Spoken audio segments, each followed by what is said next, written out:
What is going on, everybody? Welcome back to the channel. After Sound here, bringing you some Golem Overlord content today. Still getting used to saying it. We also stream here every Tuesday, Thursday, and Sunday morning, so come by and say hello. All right, guys, I want to do a deep dive on the white paper, but I'm going to break this up because main thing I want to really look at is the tokenomics section, and then maybe we'll take a sneak peek at some of the future ideas, or at least the future ideas section that's down here.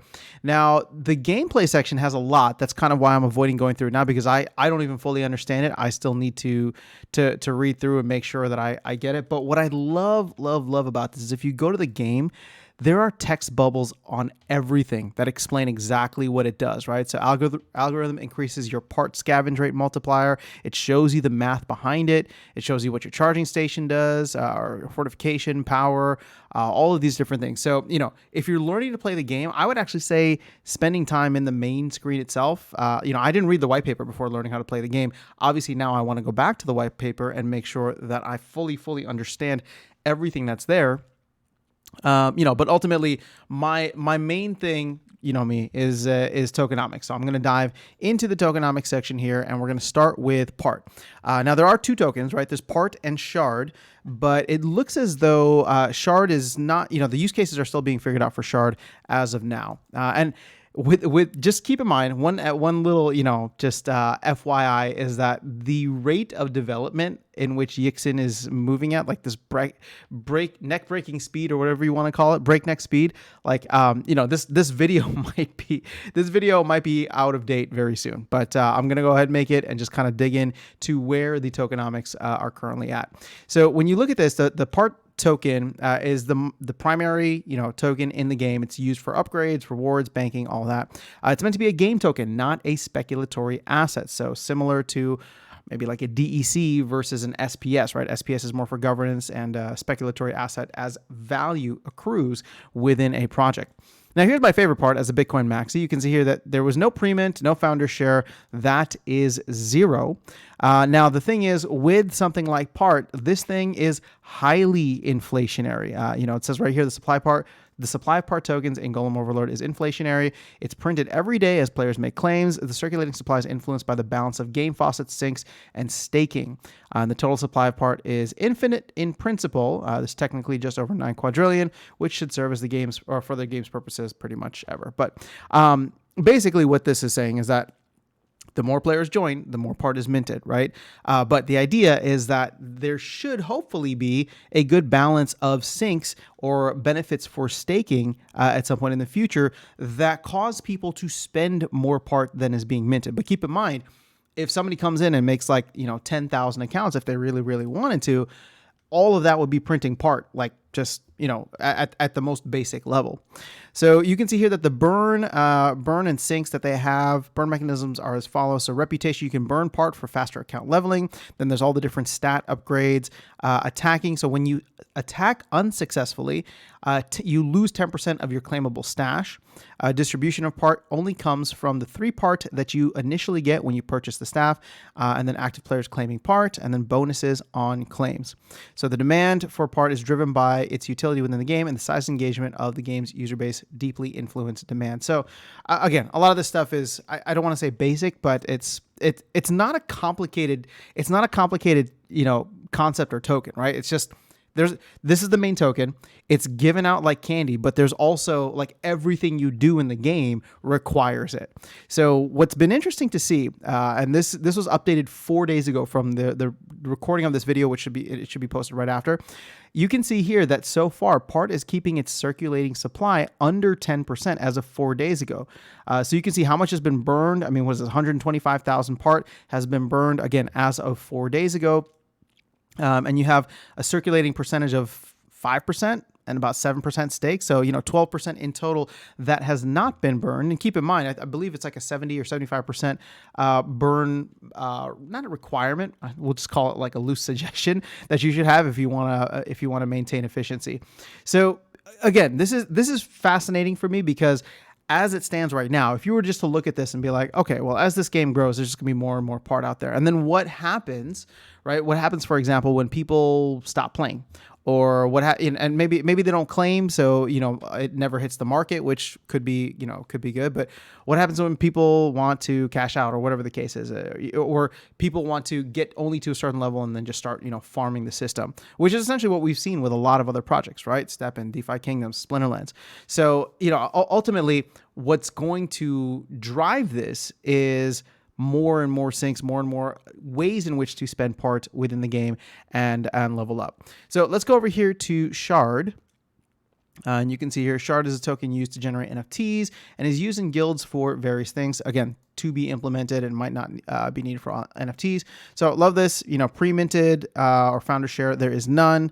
That makes the Bitcoin maxi in me very happy. The supply is inflationary, so similar to part, but it's just not printed in the same quantity. There's a chance that you get it, and that chance is based on a variety of different factors that we can actually go into. See over here. This is what I love. So you can claim every 8 hours. Your shard drop chance is determined by your level. So my shard chance is actually capped at 35%, but you can see that the chance is only 12% out of that max 35% that I'm going to get something. So far I've only gotten one shard. I don't even know what the value of that is. But it's I'll be able to use it to buy certain things within the game in the future. So we got the NFTs here. Again, nothing is final, but you can see a collection score with a multiplier. Leveling will most likely work like in Splinterlands. Benefits to be decided.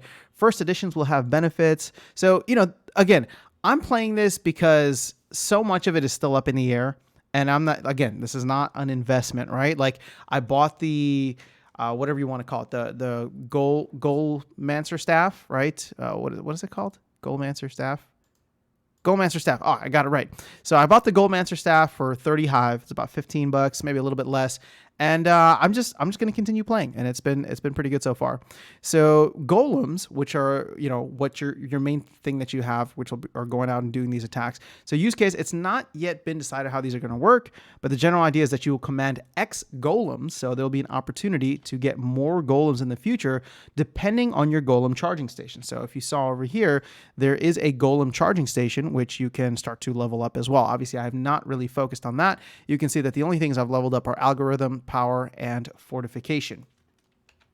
And then work in progress ideas. Golems will be the same from lowest to highest rarity, like it is in Splinter Forge. It will then have different base types. You'll have several golem slots, and they will drop random XP for their rarity. So there's a lot of really cool ideas here with the NFTs, right? Because there's no real NFTs just yet. But I'm excited for what golems could be as like your kind of like in-game avatar in the future. So speaking of the future, let's go down to the future ideas section. These are just ideas, nothing set in stone. So tournaments, which could be really cool. I mean, the battles are very basic right now, and we'll save that for another video when we do the actual gameplay video. But tournaments could be interesting. Choose your battles with the rock, paper, scissors style mechanics. I don't know. Guild brawls, land, people get really excited about land. I'm not going to buy into the hype. I mean, I would love to see what Yixit and Golem Overlord can do with land, but that seems like a huge project. Disallowing bots, I really like that approach. I just don't know how effective it is or will be in the long run. I just hope that there's an effective way for the Golem Overlord team or for Yixit to be able to keep a cap on that. Crafting, achievements with boost, dungeon crawler minigame, PvP guild fort defense game, bounty board, skill tree, battle pass, daily login bonus. So there's so much on the roadmap here. And, I guess this is not fully defined as a roadmap. That we don't really know the time, effort, and energy that's going to go into this. But it's exciting. I got to say, it's really exciting to think about the fact that you have this, it is a highly inflationary token, but what's been fascinating so far is that people have been burning it because they want to level up in the game. They are big believers in the future of whatever's being built here, and I don't know how long that goes for. I don't think that it goes forever, right? But the market can stay irrational longer than you can stay solvent. So it's like, I don't know how long this goes on, but with the rate of development here, it's been exciting to be a part of, even just for the couple of days that I've been here. And then for people who've been here for a couple of weeks now, they've been really enjoying it. So, ultimately I'm liking it. The tokenomics are not my favorite, just being honest. I don't like anything that's like super inflationary, but I understand that in order for a game to grow like this, it makes sense. It's just, it reminds me so much of DEC, where it's just like, okay, more and more people coming in to the game. It was just printing more and more DEC. And this was actually after the crazy big boom with all the bots. If you remember in Splinterlands last year, before the end of the airdrop, but after, it was like summer of Splinterlands. When we were getting all these like new accounts that were coming in, it was just printing DEC when DEC was still being given out in chests, right? So it becomes highly inflationary over time. And you have to ask yourself, how many people, real people, are playing this game and wanting to level up and try to get something of value out of it in the future. I don't like that number is not the same as the number of accounts that are in here. There are so many multi-accounts, and multi-accounts are not just allowed. Well, I mean, they're not, I don't know if they're necessarily encouraged, but they're definitely allowed. And so, we've seen a lot of people with multiple accounts just trying to farm the system. So at some point, people will be taking stuff out. What that looks like, I don't know. And if development does not come before that, well, then you're gonna have a situation where we'll probably see part drop in value. But overall, the hype around the project is really high right now, and that hype is being rewarded because of the fact that the development releases are happening super fast. So in a way, it's just like, well, how fast and how effectively can this beast continue to be fed, right? Because I don't know where the player base is at now. We can go and maybe check the statistics. I need to learn that whole that whole aspect of it. But ultimately, it's an exciting time. This is not investment advice. This is just game advice. It's like, if you want to get in, it's 30 Hive. I have not spent a single thing, beyond what I've put in, and I would recommend, I was given the advice to level up your fortification first. So I made my way up to level 4, and so far I haven't gotten attacked since I've leveled up, which has been kind of nice.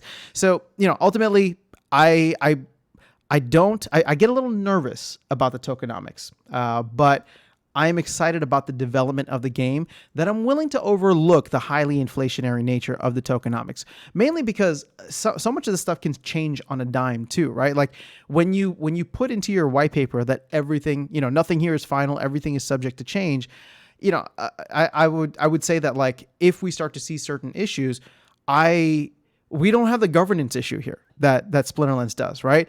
At any point in time, Yixin can decide, like, we're making this change, and the community may like it, they may hate it, but at the end of the day, we're going to have to live with it. And I think for the most part, unless we get the salt miners over here too, for the most part, people are going to understand that maybe some of the stuff isn't sustainable, and we start moving towards a more sustainable way to play and grow the game once the player base kind of levels off. But ultimately, that's where things are at. That's where the tokenomics are at. Again, there's not as much to it. It's not very complicated. It's just come in, you earn part for doing nothing, but then you go and you burn it and you level up and you go and battle, and